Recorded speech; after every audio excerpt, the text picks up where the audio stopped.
नमस्कार, सलाम, सत श्री अकाल, आदाब। स्वागत है दोस्तों आपका अपने चैनल एसपी ब्लॉग्स पर। दोस्तों आज मैं बात करने वाला हूं इस वीडियो में एयर बबल के तहत कुछ देशों से, इंडिया से और उन देशों में जाने के लिए एयर बबल के तहत कुछ एग्रीमेंट हुए हैं, कहां कहां के लिए हुए, इस विषय पे मैं बात करने वाला हूं। इसी में दूसरी तरफ मैं बात करूंगा कि सऊदी आने के लिए क्या हम वाया बांग्लादेश होकर या नेपाल होकर कहीं से भी आ सकते हैं सऊदी अरब, जबकि सऊदी ने 20 देशों के लिए बैन लगा रखा है। दूसरी तरफ सऊदी के साथ साथ में और कितने देशों ने अपने ही कंट्री में बैन लगा दिया और कब से लगा दिया है। तो इन्हीं सारी बातों पर मैं इस वीडियो में चर्चा करने वाला हूं, तो आप लोग हमारे साथ वीडियो पे बने रहिए।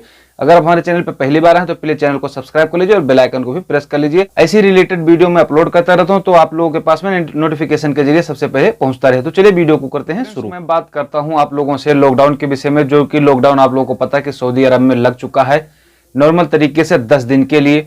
उधर दूसरी तरफ सऊदी अरब के साथ साथ में कुवैत ने भी अनाउंस कर दिया, जो कि कुवैत ने जो अनाउंस किया उन्होंने बताया है लॉकडाउन के विषय में। उन्होंने बताया है कि 7 फरवरी से उनका लॉकडाउन चलेगा, जो कि 2 हफ्ता चलने वाला है।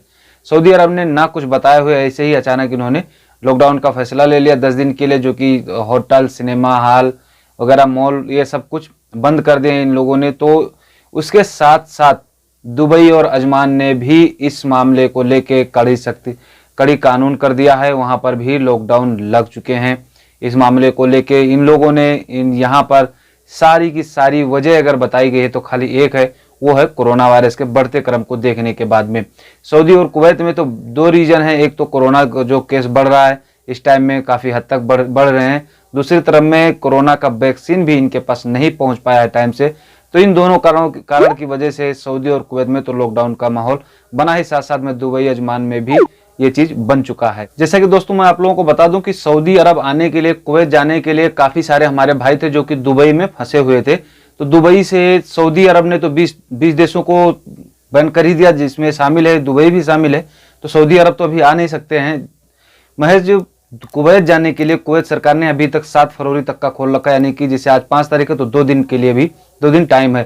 तो जो कुवैत से और दुबई से जो कुवैत जाने वाले थे उसमें भी अब 3 एयरलाइंस कंपनियां ऐसी हैं जिन्होंने इसको बता दिया है कि हम नॉन कुवैती को वहां पर नहीं लेके जाएंगे, जिसमें से एमिरात एयरलाइंस है, इतिहाद एयरवेज है और फ्लाई दुबई है। ये 3 एयरलाइंस इन्होंने ऐसा बता दिया है कि यहाँ से हम नॉन कुवैतियों को नहीं लेके जाएंगे, यानी कि जो कुवैत के लोग नहीं हैं उनको वो लेकर कुवैत देश में नहीं जाएंगे। कुवैत के जो लोग हैं उनको लेकर वो दुबई से कुवैत जा सकते हैं, लेकिन नॉन कुवैती को जाने का अलाउ नहीं है। इन 3 फ्लाइट कंपनियों ने, बड़ी बड़ी कंपनियों ने भी ये चीज का अनाउंस कर दिया, उन्होंने भी बता दिया है कि हम लेकर नहीं जाएंगे। दोस्तों अब मैं आपको बता दूं कि जैसा कि अब सऊदी अरब आने के लिए जो दुबई में हैं वो तो हैं ही, वो तो आएंगे ही। जैसे लॉकडाउन बंद होता है, फ्लाइटें चालू होती हैं तुरंत वो तो आएंगे ही।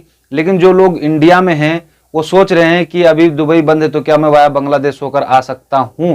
तो मैं आपको थोड़ा सा पीछे ले चलूंगा। आपको मैंने पहले वीडियो में बता रखा है कि सऊदी सरकार ने, यानी जवाजा से जो अपडेट आई हुई थी उसमें पहले बताया गया था कि बैन कर दिया जाएगा, फिर बाद में किया गया कि बैन नहीं किया जाएगा। तो उसमें क्या था कि 180 दिन अगर आपका वीजा खत्म हो गया है और या अकामा खत्म हो गया है तो उसके बाद में 180 दिन तक आपको बैन नहीं किया जाएगा। यानी कि अगर आपका मान लीजिए दिसंबर लास्ट में खत्म हो गया तो आपको 6 महीने तक, 180 दिन 6 महीने तक आपका वीजा एक्सटेंड नहीं होगा, लेकिन आपको बैन नहीं लगेगा 3 साल का। यह है कि आपको वो आने के बाद में या इस दरमियान अगर आपका कफील या कंपनी आपका वीजा का पैसा भर देता है तो दिक्कत नहीं है, तब तो चलिए ठीक है। अगर नहीं भरता है ये तो आप उस 6 महीने तक आप आ सकते हैं, यानी 180 दिन के भीतर आप आ सकते हैं। आने के बाद में यहाँ पर आपको जो पेनल्टी होगी वो पेनल्टी के साथ साथ में आपका वीजा और अकामा सब कुछ एक्सटेंड हो जाएगा, किसी प्रकार की दिक्कत नहीं होगी। तो अब दोस्तों मैं आप लोगों को यह बता दूं कि अगर आप सऊदी अरब आना चाहते हैं तो इससे पहले भी सऊदी सरकार ने, जो कि दुबई के लिए भी ये नहीं कहा था, किसी भी ट्विटर अकाउंट से, ऑफिशियल अकाउंट से कहीं से अभी बात नहीं हुई थी साहब कि हाँ आप दुबई होकर आ सकते हैं, जबकि इन्होंने इंडिया, ब्राजील और अर्जेंटीना को पहले से ही बैन कर रखा था। उसके साथ साथ में फिर इन्होंने इस 20 देशों को भी इन्होंने बैन कर दिया, जो कि कुछ इस तरीके से है। यहाँ पर आप स्क्रीनशॉट देख लीजिए। अगर आप सऊदी अरब आना चाहते हैं, दुबई भी बंद है, तो आप वाया बांग्लादेश होकर आ सकते हैं, कोई दिक्कत नहीं। लेकिन आपको एक काम करना होगा, आपको बांग्लादेश अगर आप जा रहे हैं तो आप बांग्लादेश जाएं तो आप वहां पर आपका वीजा लगेगा। वीजा लगने के बाद में आप जाइए बांग्लादेश और वहां पर 14-15 दिन रहिए। रहने के बाद में वहां से कोरोना का PCR टेस्ट होगा जो कि निगेटिव होना चाहिए, उसको लेकर आप सऊदी अरब आ सकते हैं।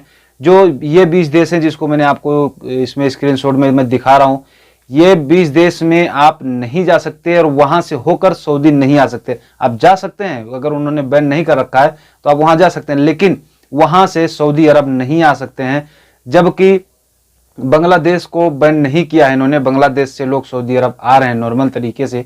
तो अगर आपको सऊदी अरब आना है किसी इमरजेंसी बेसिस पे, किसी इमरजेंसी काम मतलब वजह से अगर आपको आना ही है, तो आप इंडिया से बांग्लादेश जाइए। बांग्लादेश में जाने के बाद में वहां पर आपका वीजा होगा, वीजा आपको स्टैम्प करवाना होगा। क्योंकि अगर आप वीजा स्टैम्प नहीं करवाते हैं और आप बांग्लादेश जाकर या नेपाल जाकर, अब बहुत से लोग यही सोच रहे होंगे यार बांग्लादेश की जो नेपाल चले जाएं, तो नेपाल, इंडिया से नेपाल जाने के लिए वीजा नहीं लगता है। अगर आप नेपाल गए तो नेपाल से अगर सऊदी अरब आ भी गए तो आप यहाँ पर कैसे प्रूव करोगे कि हाँ हम नेपाल में 14 दिन थे, तो आपको दिक्कत का सामना करना पड़ सकता है। तो अगर आप इस तरीके से अगर आप इन जो 20 देश हैं इनको छोड़ के किसी भी देश में आप चले जाएं, वहां 14-15 दिन रहें, वहां का वीजा स्टैंप रहेगा, वहां से फिर आपको सऊदी अरब आने के लिए पूरी तरह से पूर्ण मतलब अनुमति है और आप आ सकते हैं, किसी भी प्रकार की दिक्कत नहीं होगी। वहां पर आपको 14-15 दिन का क्वारंटाइन दिया जाएगा, उसके बाद में नेगेटिव PCR टेस्ट लीजिए, उसके बाद में नॉर्मल तरीके से आप सऊदी अरब आ सकते हैं, किसी चीज की दिक्कत नहीं होगी।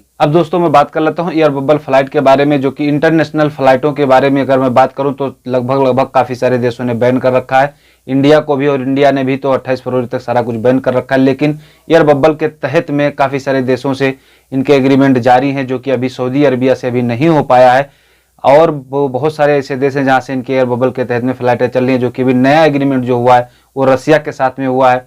रसिया के साथ में यहाँ से इंडिया से रसिया के लिए आप यानी नई दिल्ली से रसिया के लिए फ्लाइटें उड़ान भरेंगी हफ्ते में 2 दिन के लिए, जो कि इंडिया से और रसिया के सरकार के बीच में एग्रीमेंट का जो एग्रीमेंट हो चुका है एयर बबल के तहत में। तो अगर आपको इंडिया से रसिया जाना है तो आप इंडिया से रसिया नॉर्मल तरीके से जा सकते हैं, जो कि एयर बबल के तहत में एग्रीमेंट हो चुका है। हमने कल एक वीडियो बनाया था जिसमें आप लोगों को नए वीजा के बारे में मैंने पूरी डिटेल में समझाया था कि कैसे लोग फेक न्यूज बना रहे हैं। वो उस वीडियो को आप लोग देखिए, और देखने के बाद में यहाँ आई बटन में भी वो वीडियो आएगा, उस वीडियो को जाकर देखिए, एकदम बहुत जरूरी है, क्योंकि उसमें आप लोगों के लिए मैंने नए वीजा को लेकर बहुत अहम बात हमने बताई है उस वीडियो में। तो आप लोग उस वीडियो को भी देखना जरूर से जरूर। सऊदी अरब अभी आने का कोई चांस नहीं है नए वीजा को लेकर, तो मैंने इस बात की पूरी डिटेल उस वीडियो में दी है। तो आशा करता हूं कि आप लोगों को मेरी बात समझ में आई होगी। बहुत बहुत शुक्रिया आपका हमारे वीडियो पे बने रहने के लिए। तो चलिए फिर मिलते हैं किसी अच्छे वीडियो में, अच्छे अपडेट के साथ में। तब तक के लिए जय हिंद, वंदे मातरम। सेफ रहिए, सुरक्षित रहिए। दोस्तों हमने जो 2 वीडियो का लिंक आपको डिस्प्ले पर दिया है, यह वो वीडियो हैं जो इस वीडियो से रिलेटेड हैं। और जो आपने वीडियो नहीं देखे हैं जिनमें आपकी लायक बहुत सी ऐसी जानकारियां हैं, तो आप उन वीडियो को जाकर वहां पर देखिए। और आप हमको इंस्टाग्राम और ट्विटर पर भी फॉलो कीजिए, SP ब्लॉग्स 4 के